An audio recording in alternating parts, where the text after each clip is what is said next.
হে বন্ধুরা, ঝিঙে পোস্তর রেসিপি নিয়ে হাজির হয়ে গেছি তোমাদের কাছে। প্রথমে শিলের মধ্যে পোস্ত নিয়ে নিয়েছি, পোস্তটাকে ভালো করে বেটে নিয়েছি।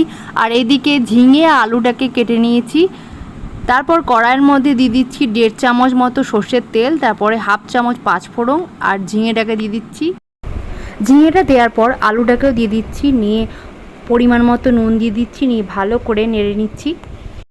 এরপর ঢাকা দিয়ে ঝিঙে আলুটাকে ভালো করে সেদ্ধ করে নিচ্ছি। যেহেতু ঝিঙে থেকে জল বেরোয় তাই এখানে জল অ্যাড করতে হবে না।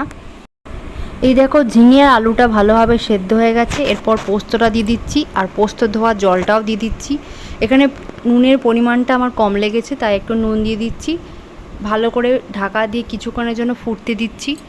এরপর এখানে লঙ্কা বাটা দিয়ে দেব। যেহেতু আমি পোস্তর সাথে লঙ্কাটা বাটিনি, আপনারা চাইলে পোস্তর সাথে লঙ্কাটা বেটে নিতে পারেন। এরপর 1 চামচ সর্ষের তেল দিলেই তৈরি হয়ে যাবে আমাদের ঝিঙে আলু পোস্ত।